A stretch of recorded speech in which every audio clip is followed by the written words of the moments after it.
አንዋር ስርጋፋ እባላለሁ። የማዕከላዊ ኢትዮጵያ ክልል እግር ኳስ ፌዴሬሽን ስራ አስፈጻሚ ነኝ። አልহামዱሊላህ ይሄ ትልቅ ነገር ነው። ብዙ ጊዜ የምናገረው ነው። 2018 የሀላባ የከፍታ ዘመን ነው። በእርግጥ የሚታይ ነገር ነው እና ነገሮች ሁሉ ጊዜያቸውን ጠብቀው ነው የመጡት ብዬ አስባለሁ። አንደኛ ስቴዲየም ሰርተናል፣ ሁለተኛ ፕሪሚየር ሊግ ገብተናል። ስንገባ ደግሞ ሻምፒዮን ሆነናል። በጣም መግባታችን ያጎላው ደግሞ ሻምፒዮን መሆናችን ነው።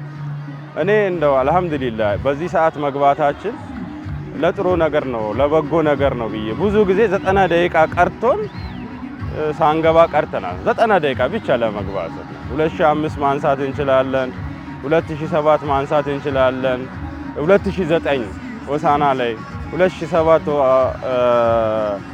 ድሬዳዋ ላይ፣ 2005 አዲስ አበባ ቶርናመንት ላይ በብዙ አጋጣሚዎች እኒ ዋና ዋናዎችን የጠቀስኩልሽ እንጂ አምናም ራሱ ጥሩ ደርሰን ነው ወደኋላ የቀረ ነው። 2-3 ጨዋታዎች ሲቀሩ ወደኋላ 2017 ላይ።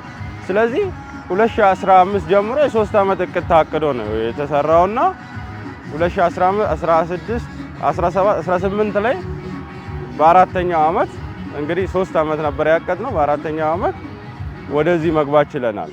ይሄ ትልቅ ነገር ነው። እኔ እንደውም ባለፉት ጊዜያት ያልገባ ነው በምክንያት ነው ብዬ አስባለሁ። አሁን መግባታችን ፕሪሚየር ሊግ አንደኛ የህዝብ አቅም ከፍ ብሏል። በአገር ውስጥም በውጭ ሀገርም ያሉ የሀላባ ተወላጆችና ሀላባን የሚደግፉ ደጋፊ አቅማቸው ከፍ ብሎ ከክለቡ ጎን የሚቆሙበትና በስቴዲየምም አቅማቸውን ያሳዩበት በመሆኑ አቅም አንፈጥረናል። አንደኛው እሱ ነው። ሁለተኛ ደግሞ የመንግስት አቅምም ከፍ ብሏል። የ17 ዓመት ልምድ ይዘን የመጣ ነውና ቀላል ልምድ የሚባል አይደለም። በዚህ ሂደት ውስጥ የህዝብ አቅም የመንግስት አቅም በጣም አሁን ደግሞ ፈርጠም ባለበት ዴቨሎፕ ማረገበት አመት መሆኑ ለሀላባ ትልቅ ጊዜ ነው ብዬ ነው የምወስደውና በቀጣይም ጠንከር አድርገን እንሄዳለን የሚል ሐሳብ አለኝ። በዚህ ሂደት ሁሉም 100% በሚባል ደረጃ ህዝቡ መስዋዕትነት ከፍሏል። የኬሌ ድል ነው የኬሌ የሚባል ነገር የለም። አብዛኛው 100% ልሻለሁ ለሀላባ ከነማ ሞቷል፣ ደምቷል፣ ቆስሏል፣ ላቡን ጠብ አድርጓል። ከልጆቹ የወተት ቀምቶ ለከነማ ሰጥቷል። በቅርብ ማየው ነው ከልጆቹ። እውነቴን ነው የምነግርሽ። ከሀገር ሄዷል፣ ጅማ ሄዷል፣ ድሬዳዋ ሄዷል። ጫፍ የሚባሉት እነዚህ ናቸው። መቀሌ ሄዷል ምንም ሳይገድበው። መንገድ ላይ በረንዳ ላይ አድሯል የኛ ደጋፊ። በረመዳን ድሬዳዋ በዛ በጣም በረሃ በሆነበት የምስራቅ በረመዳን በጾም ደጋፊው ሄዷል፣ ተጠምቷል፣ ለዚህ ክለብ ተርቧል፣ ሁሉ ነገር ከፍሏልና ሁሉም የሁሉም ድል ነው። ነገር ግን በዚህ መሃል ደግሞ ዘንድሮ የተደረገው ነገር በጣም ደስ ብሎኛል። በጣም አንደኛ የዞን አስተዳደሩ ድጋፍ በቅርብ ድጋፍ፣ ይሄ በጣም አፕሪሼት የሚደረግ ቀጣይ መቀጠል ስላለበት ነው የምናገረው። በመቀጠል ደግሞ የከተማ አስተዳደሩ ድጋፍ በጣም ነው የማመሰግነው። ፕሬዝዳንትን ሆነው ቅርብ የመሩት ከንቲባውን፣ ዞን አስተዳደር፣ እነዚህ የአመራሩ ሁለንተናዊ ድጋፍ ትልቅ ነበረና ይሄ ሊመሰገን ይገባልና አጠቃላይ ኮቺንግ ስታፍ፣ ቴክኒክ ኮሚቴው ቀላል የሚባል ነገር አይደለም የሰሩትና ትልቅ ነገር ተሰርቷል። ሁሉም በየደረጃው ጠርቷል። በተለይ ደግሞ ተጫዋቾቻችን በደንብ መስዋዕትነት ከፍለዋል። እነሱንም በጣም አመሰግናለሁ። ሚዲያውም ደግሞ ብዙ ጊዜ የሚረሳ ነው። ሚዲያው ቀላል አይደለም። እውነቴን ነው የምነግራችሁ። ሁሉም ያለው የሶሻል ሚዲያ ቀላል አይደለም። ስፔሻሊ ሀላባ ቲቪ ደግሞ ላይቭ በጣም ላልደረሳቸው ለገጠሩ በሀላቢኛም ይሄ ክለቡን አነሳስቷል። ቀላል አይደለም። ደጋፊን አነሳስቷል። ለውጤቱ ጉልህ ሚና አለውና ሚዲያውም ሁሉም ሊመሰገን ይገባል። እናንተም በቀጣይ ከዚህ በበለጠ ትልልቅ ሜዳዎች ላይ ነው የምንጫወተው።